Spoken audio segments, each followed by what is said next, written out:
ಗೌತಮ್‌ಗೆ ಅಪರಿಚಿತ ವ್ಯಕ್ತಿ ಬಳಿಯಲ್ಲಿ ಏನು ಮಾತನಾಡುವುದು ಎನಿಸಿತು. ಕಣ್ಣುಗಳು ತನ್ನ ನಾಲಾಯಕ್ಕಾಗಿ ಹುಡುಕಾಟ ನಡೆಸಿದವು.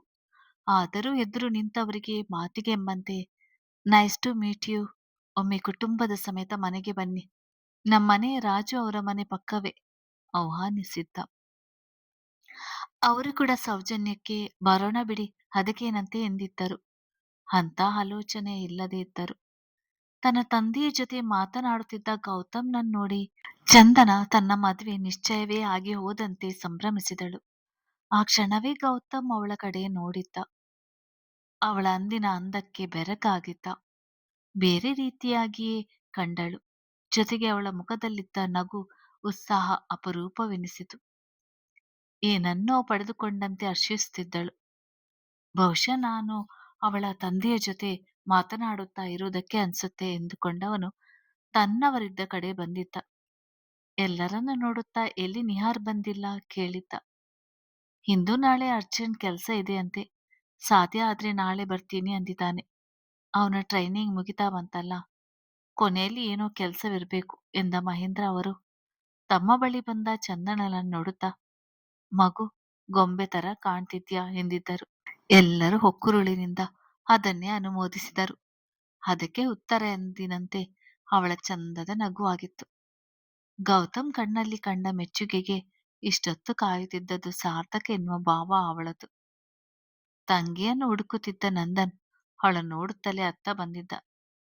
ಚಂದನಗೆ ಸಮಯ ನೋಡಿ, ನಿನ್ನ ಮದ್ವೆ ನಿಶ್ಚಯವಾಗಿದೆ. ನೀನು ಪರೀಕ್ಷೆ ಮುಗಿಸಿ ಬಂದ ತಿಂಗಳಿಗೆಲ್ಲ ಮದುವೆ ಎಂದು ಹೇಗೆ ಹೇಳುವುದು ಎಂದುಕೊಳ್ಳುತ್ತಿದ್ದ. ಅವಳ ಮುಖದಲ್ಲಿದ್ದ ನಗು ಅವನು ಹೇಳಲು ಹಿಂಜರಿಯುವಂತೆ ಮಾಡುತ್ತಿತ್ತು. ಕೊನೆಗೆ ತಂದೆ ನಿರ್ಧಾರ ಸರಿ. ಈಗ ವಿಷಯ ತಿಳಿಸದೆ ಪರೀಕ್ಷೆಗೆ ಸರಿಯಾಗಿ ಓದಿಕೊಳ್ಳುವುದಿಲ್ಲ.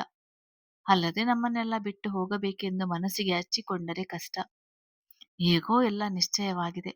ಅದನ್ನು ಬದಲಾಯಿಸಲು ಸಾಧ್ಯವಿಲ್ಲ ಎಂದು ತಿಳಿಯುವ ಬದಲು ಸ್ವಲ್ಪ ನಿಧಾನವಾಗಿಯೇ ತಿಳಿಯಲಿ ಎನ್ನುವ ನಿರ್ಧಾರಕ್ಕೆ ಬಂದಿದ್ದ. ಚಂದನ ಬಳಿ ಬಂದಿದ್ದ ಅಣ್ಣನನ್ನು ಎಲ್ಲರಿಗೆ ಪರಿಚಯಿಸಿಕೊಟ್ಟಿದ್ದಳು. ನಂದನ್ ಕೈ ಚಾಚಿದಾಗ ಗೌತಮ್ ಕೈ ಸೇರಿಸಿದ್ದ. ಇಬ್ಬರು ಉದ್ಯೋಗಗಳ ಬಗ್ಗೆ ಮಾತು ಶುರು ಮಾಡಿದಾಗ ಅಲ್ಲಿ ಮಾತಿಗೆ ಕೊರತೆ ಇರಲಿಲ್ಲ. ಮೊದಲ ಭೇಟಿಯಲ್ಲೇ ನಂದನ್ಗೆ ಗೌತಮ್ ಇಷ್ಟವಾಗಿ ಬಿಟ್ಟಿದ್ದ. ಈ ವಯಸ್ಸಿಗೆ ಅವನ ಸಾಧನೆ ದೊಡ್ಡದು ಅಂದುಕೊಂಡು. ಪ್ರಕೃತಿ ಅಕ್ಕನಿಂದು ಜಿಮ್ಕಿ ಚೆನ್ನಾಗಿದೆ ಎಂದಾಗ ಅವಳತ್ತ ಬಂದವಳು ಥ್ಯಾಂಕ್ ಯು ಎಂದಿದ್ದಳು. ಹಾಗೆ ಬಂದಾಗ ಗೌತಮ್ ಪಕ್ಕಕ್ಕೆ ಆದಂತೆ ನಿಂತಳು. ಒಂದು ಕ್ಷಣ ಇಬ್ಬರನ್ನೇ ಒಟ್ಟಿಗೆ ನೋಡಿದ ನಂದನ್ಗೆ ಕ್ಷಣ ಒಳ್ಳೆಯ ಜೋಡಿ ಎನಿಸಿಬಿಟ್ಟಿತು. ಎಲ್ಲಕ್ಕಿಂತ ಹೆಚ್ಚಾಗಿ ಅವನಿಗೆ ಗೌತಮ್ ಕಣ್ಣಿನ ದೃಢತೆ, ಮಾತಿನಲ್ಲಿ ಅವನ ನಿಲುವು ಹೆಚ್ಚು ಆಕರ್ಷಕ ಎನಿಸಿತು. ಇಂಥ ವ್ಯಕ್ತಿಗೆ ನನ್ನ ತಂಗಿಯನ್ನು ಕೊಟ್ಟಿದ್ದರೆ ನಿಶ್ಚಿಂತೆ ಎನಿಸಿದರೂ ಮರುಕ್ಷಣವೇ ಅವನ ಅಂತಸ್ತಿನ ಬಗ್ಗೆ ತಿಳಿದಿದ್ದವನು ಹಾಗೆ ಅವನ ಬಗ್ಗೆ ಓದಿದ್ದ ಆರ್ಟಿಕಲ್ ನೆನಪಾಗಿ ಅವರೆಲ್ಲಿ ನಾವೆಲ್ಲಿ ಎಂದುಕೊಂಡಿದ್ದ. ಹಿಂದೊಮ್ಮೆ ತಾನು ಓದಿದ ಆರ್ಟಿಕಲ್ ಇವರದೇ ಎಂದು ನೆನಪಾದಾಗ ಪದ್ಮ ಅವರು ಕರೆದಾಗ ಚಂದನ ಅತ್ತ ನಡೆದಿದ್ದಳು. ಬಂದು ನಿಂತವಳು ದೊಡ್ಡಮ್ಮ ಯಾಕೆ ಈ ರೀತಿ ಟೆನ್ಷನ್ ನಲ್ಲಿದ್ದೀರಾ, ಏನಾಯ್ತು ಕೇಳಿದ್ದಳು. ಬೆಳಿಗ್ಗೆ ಹಾಕಿಕೊಳ್ಳಬೇಕಾದ ನನ್ನ ನಿನ್ನ ಮಿತ್ರ ಬಟ್ಟೆ ಇದ್ದ ಬ್ಯಾಗಿನಲ್ಲಿ ಬೆಳಿಗ್ಗೆಗೆ ಕಾಲು ತೊಳೆಯಲಿಟ್ಟುಕೊಂಡಿದ್ದ ಬೆಳ್ಳಿ ತಟ್ಟೆ, ಚೊಂಬು, ಅರಿಶಿನ ಕುಂಕುಮದ ಬಟ್ಟಲು ಇಟ್ಟಿದೆ. ಈಗ ಕುಂಕುಮದ ಬಟ್ಟಲು ನೋಡಲು ಹೋಗಿ ನೆನಪಾಯ್ತು. ಅದನ್ನು ನಾವು ತರಲೇ ಇಲ್ಲ ಎಂದಿದ್ದರು. ಚಂದನ, ದೊಡ್ಡಮ್ಮ ಅದನ್ನು ವರಂಡದಲ್ಲಿ ನೋಡಿದ ನೆನಪು, ಎಲ್ಲವನ್ನೂ ತೆಗೆದುಕೊಂಡ ನೆನಪು. ಆದ್ರೆ ಇದೇಗೋ ಮಿಸ್ ಆಗಿದೆ, ಅಲ್ಲೇ ಇರಬೇಕು ಎಂದಿದ್ದಳು. ಪದ್ಮ ಅವರು ಹೀಗೇನು ಮಾಡುವುದು, ಮನೆ ತುಂಬಾ ನೆಂಟರಿದ್ದರು. ಬೆಳ್ಳಿ ತಟ್ಟೆ ನೋಡಿ ಯಾರಾದ್ರೂ ಮನಸ್ಸು ಬದಲಾಯಿಸಿದರೆ ಕಷ್ಟ. ಒಂದು ವೇಳೆ ಹಾಗೆ ತೆಗೆದುಕೊಂಡು ಬಿಟ್ಟಿದ್ದರೆ ಬೆಳಿಗ್ಗೆ ಬೇಕಾಗಿರುವ ಮಿತ್ರ ಧಾರೆ ಸೀರೆ ಕೂಡ ಅದರಲ್ಲೇ ಇದೆ. ಈ ಟೆನ್ಷನ್ ನಲ್ಲಿ ಬರುವವರನ್ನು ಹಾಗೆ ಯಾವ ಕೆಲಸಗಳನ್ನು ಗಮನಿಸಲು ಆಗುತ್ತಿಲ್ಲ ಎಂದಿದ್ದರು. ಚಂದನ, ನಾನು ಹೋಗಿ ನೋಡಿ ಬರ್ಲಾ ಕೇಳಿದಳು. ಹೌದು, ಹೋಗಿ ನೋಡಿದ್ರೆ ನೆಮ್ಮದಿ. ಹೇಗೆ ಹೋಗ್ತೀಯಾ? ಯಾರಾದ್ರೂ ಗಂಡಸರನ್ನು ಕಳಿಸೋಣ ಎಂದರೆ ಅಲ್ಲಿ ತುಂಬಾ ಬ್ಯಾಗ್ಗಳು, ಗಿಫ್ಟ್ ಪ್ಯಾಕ್ಗಳು ಇದ್ದಾವೆ. ಸರಿಯಾಗಿ ನೋಡದೆ ಒಂದಕ್ಕೆರಡು ಕೆಲಸ ಮಾಡಿದ್ರೆ ಕಷ್ಟ ಎಂದಿದ್ದರು. ಚಂದನ, ಪಾವನಿ ಅತ್ತಿಗೆ ಮನೆಗೆ ಬೇಗ ಹೋಗ್ಬೇಕೆನ್ನುತ್ತಿದ್ದರು. ಅವ್ರು ಹೋಗುವಾಗ ಅವರ ಜೊತೆ ಹೋಗ್ತೀನಿ ಎಂದಿದ್ದಳು. ಬಂದ ರಾಜು ಅವರು ವಿಷಯ ತಿಳಿದು, ಸರಿ ಚಂದನ, ಒಬ್ಬಳೇ ಹೋಗೋದು ಬೇಡ, ಅಕ್ಕ ಕಾಲ್ ನೋವು ಎನ್ನುತ್ತಿದ್ದಾರೆ, ಅವಳ ಜೊತೆಯಲ್ಲಿ ಹೋಗಲಿ. ಹೇಗೆ ನಾಳಿದ್ದು ಚಂದನ ಪರೀಕ್ಷೆ ಇದೆ. ಸ್ವಲ್ಪ ಸಮಯ ಅವಳು ಓದಿಕೊಳ್ಳಲಿ ಎಂದಿದ್ದರು. ವಿನುತಾ ಅವರು ಅಕ್ಕನಿಂದ ವಿಷಯ ತಿಳಿದು ಮಗಳ ಓದು ಕೂಡ ಮುಖ್ಯ ಎನ್ನಿಸಿದಾಗ ಅವಳು ಹೋಗಿರಲಿ, ಹೇಗೋ ಒಬ್ಬ ಅವನ ಅಕ್ಕನ ಜೊತೆಗೆ ಇರುತ್ತಾರಲ್ಲ. ನಾವಿಲ್ಲಿನ ಶಾಸ್ತ್ರಗಳೆಲ್ಲ ಮುಗಿದ ಮೇಲೆ ಮಲಗಲು ಮನೆಗೆ ಇರುತ್ತೇವಲ್ಲ. ಬೆಳಿಗ್ಗೆ ಬೇಗ ಎದ್ದು ಬರುವಾಗ ಬ್ಯಾಗನ್ನು ತಂದ್ರೆ ಆಗುತ್ತಲ್ಲ ಎಂದಿದ್ದರು. ಎಲ್ಲರೂ ಊಟಕ್ಕೆ ಹೊರಟಾಗಿತ್ತು. ಗೌತಮ್ ಹಸಿವಿಲ್ಲ ಎಂದವನು ಹಾಗೆ ಉಳಿದಿದ್ದ. ಎಲ್ಲರ ಜೊತೆ ಮೃದುವಾಗಿ ಸಂಭಾಷಿಸುತ್ತಾ ನಗುತ್ತಾ ಓಡಾಡುತ್ತಿದ್ದವಳ ಕಣ್ಣು ತುಂಬಿಕೊಳ್ಳುತ್ತಿತ್ತು. ಹಾಗೊಮ್ಮೆ ಹೀಗೊಮ್ಮೆ ಇಬ್ಬರು ನೋಡಿಕೊಳ್ಳುವ ನೋಟಗಳೇ ನೂರಾರು ಪಿಸು ಮಾತುಗಳ ನುಡಿದಂತೆ ಭಾಸವಾಗುತ್ತಿತ್ತು. ಸುಹಾನ ಗೆಳತಿಯರು ಹೋಗುವುದಾಗಿ ಹೇಳಿದಾಗ ತಾನು ಹೊರಡೋನೆನಿಸಿದಾಗ ಗೌತಮ್ನನ್ನು ಕಣ್ಣ ತುಂಬ ಮತ್ತೊಮ್ಮೆ ನೋಡ್ಬೇಕು ಎನಿಸಿ ನೋಡಿದವಳು. ಅವನ ನೋಟ ಒಂದು ಕಡೆ ಸ್ಥಿರವಾಗಿ ಉಳಿದಾಗ ಅವನ ನೋಟ ಇದ್ದ ಕಡೆ ನೋಡಿದಳು. ನೋಡುತ್ತಲೇ ಹಾಗೆಯೇ ತಳಮಳಿಸಿ ಹೋಗಿದ್ದಳು. ಅವಳು ಎಂದೂ ನೋಡದಷ್ಟು ಸುಂದರವಾದ ಹೆಣ್ಣು. ನೋಡುತ್ತಿದ್ದ ಹೆಣ್ಣಿನ ಮೇಲೆ ಮನದ ತುಂಬ ಈರ್ಷ್ಯೆ ತುಂಬಿತ್ತು. ಹಾಗೆ ನೋಡುತ್ತಲೇ ಇಬ್ಬರ ನೋಟಗಳು ಆಗಾಗ ಸಂಧಿಸುತ್ತಿದ್ದದು. ಚಂದನಳ ನಾಚಿಕೆ ತುಂಬಿದ ಕಿರುನಗುವೆ ಅವಳಿಗೆ ಸ್ಪಷ್ಟತೆ ನೀಡಿಬಿಟ್ಟಿತು. ಅಂದ್ರೆ ಇವಳು ಗೌತಮ್ ಹೆಣ್ಣು. ಅವನು ತನ್ನ ಗಂಡನ ಜೊತೆ ಮದುವೆಯಾಗುತ್ತಿದ್ದಾನೆ ಎಂದು ಹೇಳಿದ್ದು ಇದೇ ಹೆಣ್ಣನ್ನು. ಯಾವ ಅನುಮಾನ ಉಳಿಯದೇ ಇದ್ದಾಗ ಮೈಯಲ್ಲಿ ಮೂಡಿದ ಕಂಪನವನ್ನು ಸಮಾಧಾನದ ಸ್ಥಿತಿಗೆ ಬರುವಂತೆ ನಿಯಂತ್ರಿಸಿಕೊಂಡವಳು. ಚಂದನಳನ್ನು ಅಡಿಯಿಂದ ಮುಡಿವರೆಗೂ ಮತ್ತೊಮ್ಮೆ ಗಮನಿಸಿ ನೋಡಿದಳು. ಸೌಂದರ್ಯದ ಪುತ್ತಲಿ, ಹುಡುಕಿದರೂ ಕುಂದು ಕೊರತೆಗಳಿಲ್ಲ. ಇನ್ನು ಮುಖದಲ್ಲಿ ಮಾಸದ ನಗು. ನಿಜಕ್ಕೂ ಗೌತಮ್ ಸೋತಿರುವುದರಲ್ಲಿ ಆಶ್ಚರ್ಯ ಇಲ್ಲ. ಅಂದಿವಳನ್ನು ಗೌತಮ್ ಅವನ ಕ್ಯಾಬಿನ್ನಲ್ಲಿ ತಬ್ಬಿ ಮುದ್ದಿಸುತ್ತಿದ್ದದು ನನ್ನನ್ನು ನೋಡಿದ ಎನಿಸ್ತದೆ. ಅದಕ್ಕೆ ಅವಳ ಮುಖ ಕಾಣದಂತೆ ಬಚ್ಚಿಟ್ಟುಕೊಂಡು ಬಿಟ್ಟ ಎಂದುಕೊಂಡವಳು ಗೌತಮ್ ಕಡೆ ಮತ್ತೊಮ್ಮೆ ನೋಡಿದಳು. ಅದೇ ಬದಲಾಗದ ನೋಟ ಆ ಹುಡುಗಿಯ ಕಡೆಗೆ. ಅವನ ತೀಕ್ಷ್ಣ ನೋಟದಲ್ಲಿ ತಾನು ಮೀಯುವಂತಿದ್ದರೆ ಮೈಮನ ಪುಳಕಗೊಂಡಿತು. ಆ ನೋಟದ ಹಕ್ಕು ದಾರಿನಿ ಕಡೆಗೆ ಅವಳ ರೋಷ ಹೆಚ್ಚಾಗಿತ್ತು. ಮನಸ್ಸು ತಡೆಯದಾಗಿತ್ತು. ಅವನ ಕಡೆಗೆ ನಡೆದಿದ್ದಳು. ಅವನು ನೋಡುತ್ತಿದ್ದ ನೋಟಕ್ಕೆ ಅಡ್ಡಲಾಗಿ ಬಂದವಳು. ಹಾಯ್ ಗೌತಮ್ ಎಂದಿದ್ದಳು. ಎದುರು ಬಂದು ನಿಂತವಳ ನೋಡಿದವನ ಮುಖ ಬಿಗಿದಿತ್ತು. ಅಲ್ಲೇ ಕುತ್ತಿಗೆ ಹಿಡಿದು ಹೊರಗೆ ನೂಕುವ ಅನಿಸಿಕೆ. ಅಂದಿನಿಂದ ನೇರವಾಗಿ ಸಿಕ್ಕಿರಲಿಲ್ಲ. ಒಮ್ಮೆ ಎಚ್ಚರಿಸಬೇಕೆಂದು ಕಾಯುತ್ತಿದ್ದ. ಆದ್ರೆ ಇದು ಅಂತ ಸ್ಥಳವಲ್ಲ ಎಂದುಕೊಂಡವನು. ಕೆಲವರೆಲ್ಲ ಎತ್ತಲೆ ನೋಡುತ್ತಿದ್ದದು ಅರಿವಾಗಿ, ಅಲೋ ಮಿಸ್ಸಸ್ ನಾಯರ್, ಎಲ್ಲಿ ಅವರು ಬರ್ಲಿಲ್ವಾ ಸಹಜವಾಗಿ ಕೇಳಿದರು. ಧ್ವನಿ ಬಿಗಿ ಹಿಡಿದದ್ದು ಅವಳ ಗಮನಕ್ಕೆ ಬಂದಿತ್ತು. ಅವರು ಹೈದರಾಬಾದ್ಗೆ ಹೋಗಿದ್ದಾರೆ. ಬರಲು 3 ದಿನವಾಗ್ತದೆ. ಮತ್ತೆ ನೀನು ಹೀಗೆ ಇಲ್ಲಿ? ಧ್ವನಿಯಲ್ಲಿ ರಾಗ ಬೆರೆಸಿ ಕೇಳಿದಳು. ಈ ವೇಳೆಗಾಗಲೇ ಗೊತ್ತಾಗಿರ್ಬೇಕು ಅಲ್ವಾ? ಹುಷಾರ್. ಆದ್ರೆ ಬಗ್ಗೆ ಯೋಚಿಸಿದಾಗೆ ಅವಳ ಬಗ್ಗೆ ಯೋಚಿಸ್ಬೇಡ. ನಿನ್ನ ಪತನಕ್ಕೆ ನೀನೇ ಕಾರಣವಾಗ್ಬೇಡ ಹೇಳಿ ತನ್ನ ಕಡೆಗೆ ಬಂದವರ ನೋಡಿ ಎದ್ದು ನಿಂತಿದ್ದ. ಸುಹಾನ ಎಲ್ಲರ ಕಡೆಗೆ ಎಂದಿನ ತನ್ನ ಕೃತಕ ನಗು ಬೀರಿ ಎಲ್ಲರಿಗೂ ತಿಳಿಸಿ ಅಲ್ಲಿಂದ ನಡೆದಿದ್ದಳು. ರಮೇಶ್, ಸಮಯವಾಗಿದೆ, ಹೊರಡೋಣ. ಪದ್ಮಾ ಅವರು ಹೇಳ್ತಾ ಇದ್ರು. ನಮ್ ಜೊತೆ ಚಂದನ ಹಾಗೂ ರಾಜು ಅವರ ಅಕ್ಕ ಬರ್ತಾರಂತೆ. ಅವರ ಮನೆಯ ಬಳಿ ಇಳಿಸಿ ಬಿಡ್ಬೇಕಂತೆ. ಚಂದನಗೆ ಪರೀಕ್ಷೆಗಳು ಶುರುವಾಗಿದೆ ಅಲ್ಲ, ಅವಳು ಓದಿಕೊಳ್ಬೇಕೇನೋ ಎಂದಿದ್ದ ಗೌತಮ್. ಅದು ಸರಿನೇ, ಅವಳನ್ನು ಇಲ್ಲಿ ಬಿಟ್ಟು ಹೋಗುವ ಮನಸ್ಸಿರ್ಲಿಲ್ಲ. ಅವಕಾಶ ಸಿಕ್ಕಿದೆಯಲ್ಲ ಎಂದುಕೊಂಡೇ ಕಾಯ್ತಾ ನಿಂತ. ಪದ್ಮಾ ಅವರು ತಂಗಿಯ ಜೊತೆ ಮಾತನಾಡಿ ಚಂದನಳನ್ನು ಅವರ ಜೊತೆ ಕಳಿಸಿಕೊಟ್ಟಿದ್ದರು. ಹೊರಗೆ ಬಂದಾಗ ಪಾವನಿ ಬೇಕೆಂದೇ ರಾಜು ಅವರ ಅಕ್ಕನನ್ನು ಗೌತಮ್ ಕಾರಿನ ಹಿಂಭಾಗದ ಬಾಗಿಲು ತೆರೆದು ಕುಳಿತುಕೊಳ್ಳಿ ಆಂಟಿ ಎಂದವಳು. ಕೈಯಲ್ಲಿದ್ದ ತಾಂಬೂಲದ ಕವರ್ಗಳನ್ನೆಲ್ಲ ಅವರ ಪಕ್ಕದ ಸೀಟಿನಲ್ಲಿ ಇಟ್ಟು, ಚಂದನ, ಮರೆತಿದ್ದೆ, ನೀನೆಲ್ಲಿ ಕುಳಿತುಕೊಳ್ತೀಯ, ಮುಂದೆ ಕುಳಿತು ಬಿಡು ಎನ್ನುತ್ತಿದ್ದಂತೆ ಗೌತಮ್ ಮುಂಬಾಗಿಲು ತೆರೆದು ನಿಂತಿದ್ದ. ಆಕೆ ಇದ್ದ ಕಾಲು ನೋವಲ್ಲಿ ಅದನ್ನೆಲ್ಲ ಗಮನಿಸಲು ಹೋಗಲಿಲ್ಲ. ರಮೇಶ್ ಕಾರಿನಲ್ಲಿ ಮಹೇಂದ್ರ ಅವರು, ಇಂದ್ರಾಣಿ, ಪಾವನಿ ಮಕ್ಕಳೆಲ್ಲ ಕುಳಿತಿದ್ದರು. ಸ್ವಲ್ಪ ಸಮಯ ಕಳೆಯುತ್ತಲೇ ಕಾಲು ನೋವಿಗೆ ಮಾತ್ರೆ ತೆಗೆದುಕೊಂಡಿದ್ದ ಆಕೆ ನಿದಿರೆಗೆ ಜಾರಿದ್ದರು. ಗಮನಿಸಿದ ಗೌತಮ್ ಆಗಿನಿಂದ ತನ್ನ ಕಡೆ ಕದ್ದು ಕದ್ದು ನೋಡುತ್ತಿದ್ದವಳ ನೋಡಿ ಯಾಕೆ ಹಾಗೆ ನೋಡ್ತಾ ಇದ್ದೀಯಾ ಕೇಳಿದ್ದ. ತುಂಬಾ ಚೆನ್ನಾಗಿ ಕಾಣ್ತಾ ಇದ್ದೀರಾ. ನೋಡ್ತಾ ಇರ್ಬೇಕು ಎನ್ನಿಸುತ್ತೆ. ಅಳುಕಿದ್ದರೂ ನೇರವಾಗಿ ಹೇಳಿದಳು. ತನ್ನದು ಅದೇ ಮನಸ್ಥಿತಿ. ಆದರೂ ನೇರವಾಗಿ ಹೇಳದೆ ನಡುಗುತ್ತಿದ್ದವಳ ಗಮನಿಸಿ, ಎಸಿ ಕಡಿಮೆ ಮಾಡಿ, ಪರೀಕ್ಷೆಯ ಸಮಯ, ಹೊರಗಿನ ಊಟ ಹೆಚ್ಚಾಗಿ ಮಾಡ್ಬೇಡ, ಆರೋಗ್ಯದ ಕಡೆ ಗಮನ ಕೊಡು ಹೇಳಿ ತನ್ನ ಕೋಟ್ ಬಿಚ್ಚಿ ಅವಳ ಭುಜದ ಮೇಲೆ ಬಳಸಿದಂತೆ ಹಾಕಿದ. ಅವನು ಬಳಸುವ ಪರ್ಫ್ಯೂಮ್ ಗಮಲು ಅವಳಿಗೆ ಹೆಚ್ಚು ಮೆಚ್ಚು.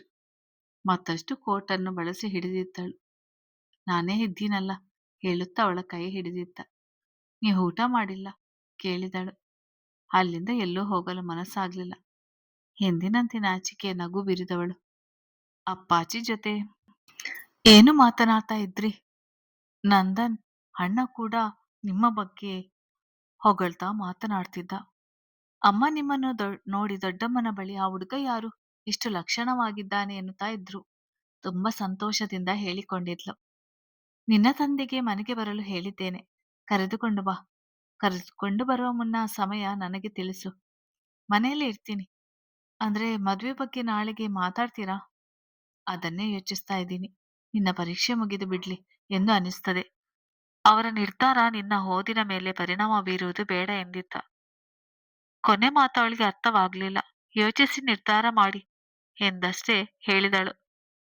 ಮನೆ ಬಳಿ ಬರುತ್ತಿದ್ದಂತೆ, ಹುಷಾರ್, ಬೇಕಾದ್ರೆ ದೀಪಾಂಜಲಿಯಲ್ಲಿ ಇರು ಎಂದಿದ್ದ.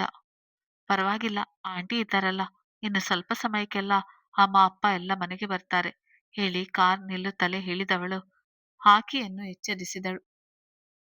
ಬಂಪರ್ನಲ್ಲಿ ಇಳಿದ ಆಕೆ ಅವಳ ಜೊತೆ ಮನೆಯ ಕಡೆಗೆ ನಡೆದಿದ್ದರು. ಚಂದನ ಅವರಿಗೆ ಮಲಗಲು ಹೇಳಿ ಬಟ್ಟೆ ಬದಲಾಯಿಸಿ ಸಾಧಾರಣ ಬಟ್ಟೆ ತೊಟ್ಟವಳು. ಗೌತಮ್ ನೆನಪಾದಾಗ ಅವ್ರಿಗೆ ಊಟ ಕೊಟ್ಟು ಬಂದು ಬಿಡೋಣ. ಹಾಗೆ ಅವರು ಅಲ್ಲಿ ಊಟ ಮಾಡಿಲ್ಲ. ಚಿನ್ನಯ್ಯ ಅಡುಗೆ ಮಾಡಿದ್ದಾರೋ ಇಲ್ಲ, ಎಲ್ಲರೂ ಮದುವೆ ಮನೆಗೆ ಹೋಗ್ತಾರೆ ಎಂದು ಅಡುಗೆ ಮಾಡದೆ ಉಳಿದು ಬಿಟ್ಟಿದ್ದರೆ ಊಟ ತೆಗೆದುಕೊಂಡು ಹೋಗೋಣ ಎನ್ನಿಸುತ್ತಲೇ ಸಂಜೆ ದೇವರ ಪೂಜೆಗೆ ಮಾಡಿದ್ದ ಅಡಿಗೆಗಳನ್ನೆಲ್ಲ ಬಿಸಿ ಮಾಡಿಕೊಂಡು ಕ್ಯಾರಿಯರ್ಗೆ ತುಂಬಿ ಬಾಗಿಲಿಗೆ ಬೀಗ ಹಾಕಿ ದೀಪಾಂಜಲಿ ಕಡೆಗೆ ನಡೆದಿದ್ದಳು. ಬಾಗಿಲು ತೆರೆದ ಪಾವನಿ ಯಾರಿಗೆ ಊಟ ಕೇಳಿದ್ದಳು ಗೊತ್ತಿದ್ದರು. ಅವರು ಊಟ ಮಾಡ್ಲಿಲ್ವಲ್ಲ, ಅದಕ್ಕೆ ತಂದೆ. ಹೋಗು, ನೀನೇ ಬಡಿಸಿಬಿಡು, ಎಲ್ಲ ಮಲಗಿದ್ದಾರೆ. ನೀನು ಹೊರಡುವಾಗ ಹೇಳು, ಬಾಗಿಲು ಹಾಕಿಕೊಳ್ಳುತ್ತೇನೆ ಹೇಳಿ ಮಗು ಇನ್ನೂ ಎಚ್ಚರವಿದ್ದ ಕಾರಣ ತನ್ನ ರೂಮಿಗೆ ನಡೆದಿದ್ದಳು. ಗೆಜ್ಜೆ ಸತ್ತಿಗೆ ನೋಡಿದ ಗೌತಮ್, ನೀನೇನು ಇಲ್ಲಿ ಇಷ್ಟೊತ್ತಿನಲ್ಲಿ ಕೇಳಿದ್ದ. ನೀ ಊಟ ಮಾಡ್ಲಿಲ್ಲ, ಅದಕ್ಕೆ ತಕೊಂಡ್ ಬಂದೆ. ಹಸಿವು ನೆನಪಾಗ್ಲಿಲ್ಲ.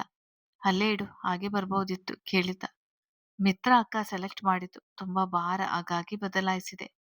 ಮತ್ತೆ ಬೇರೆ ಏನಾದ್ರೂ ಇದೆಯಾ ಕೇಳಿದ್ದ. ಚಂದ್ರ ನೆನಪು ಮಾಡಿಕೊಂಡವಳು, ಅಯ್ಯೋ ನಿಮ್ಗೆ ಕೊಡ್ಬೇಕಾಗಿತ್ತು, ಮರೆತು ಬಿಟ್ಟೆ. ಹಣೆ ಹಿಡಿದುಕೊಂಡು ಮುಖ ಚಿಕ್ಕದು ಮಾಡಿ ಹೇಳಿದಳು. ಅದಕ್ಕೆ ಯಾಕೆ ಮುಖ ಹೀಗೆ ಮಾಡಿಕೊಳ್ತೀಯ?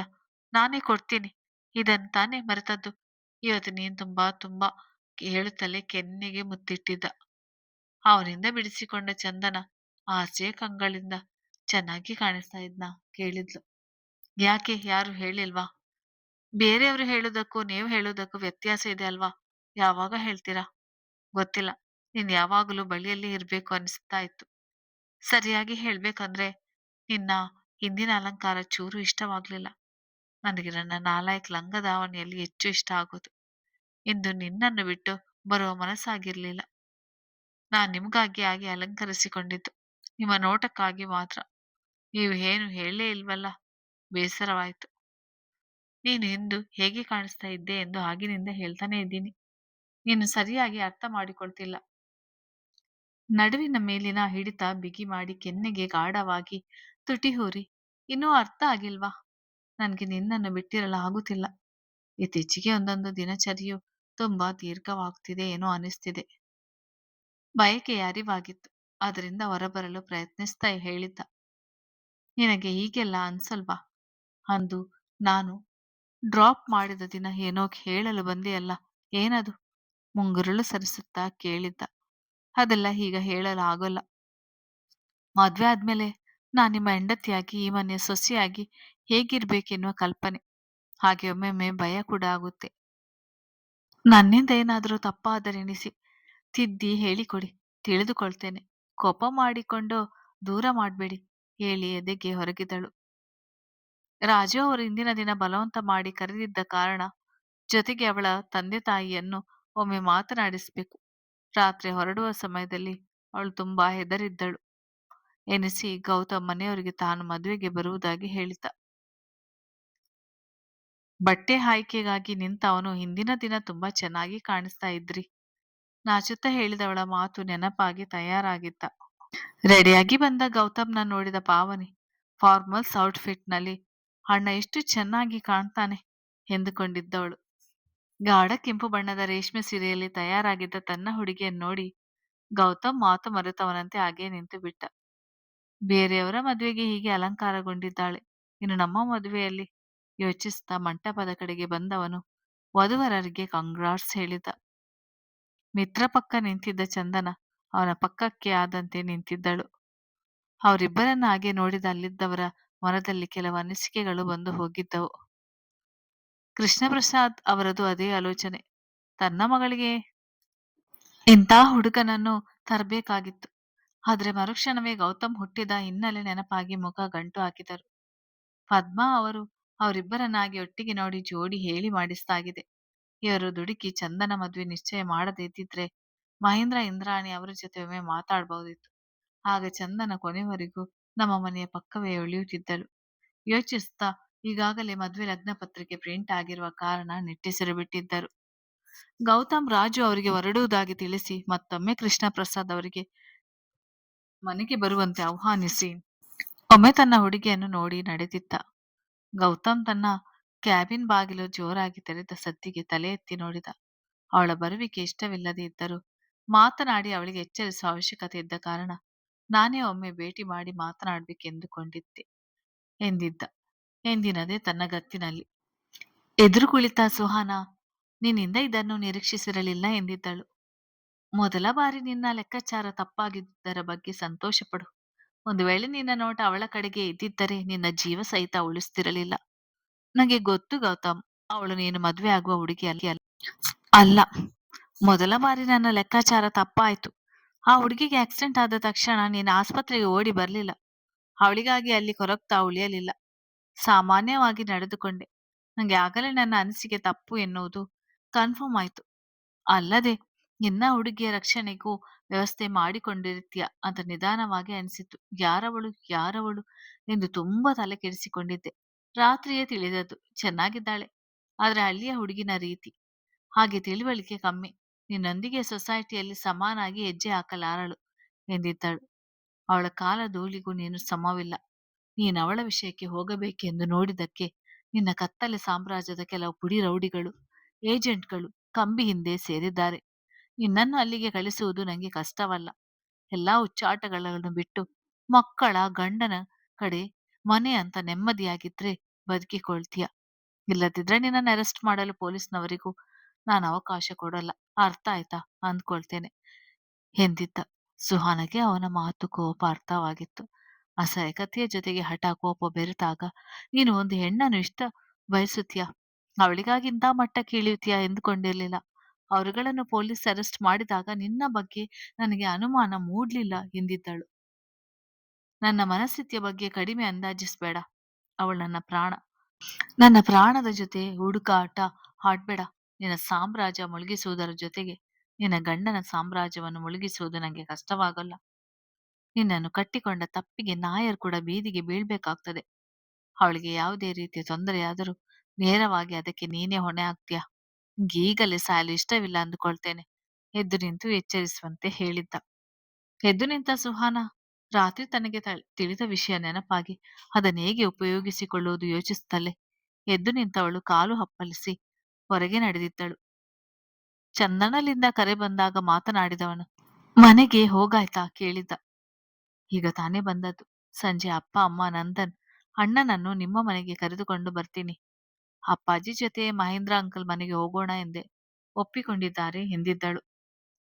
ಸರಿ, ಸಂಜೆ ಮನೆಗೆ ಬೇಗ ಬರ್ತೀನಿ ಎಂದವನು ಯಾವುದೇ ಕಾರಣಕ್ಕೂ ಅವಳನ್ನು ಬಿಟ್ಟು ಕೊಡುವ ಮಾತಿಲ್ಲ. ಆದ್ರೆ ಹೇಗೆ ಕೇಳುವುದು ಯೋಚಿಸುತ್ತಲೇ ತನ್ನ ಕೆಲಸಗಳ ಕಡೆ ಗಮನ ಕೊಟ್ಟಿದ್ದ. ಕತೆ ಮುಂದುವರಿಯುತ್ತದೆ.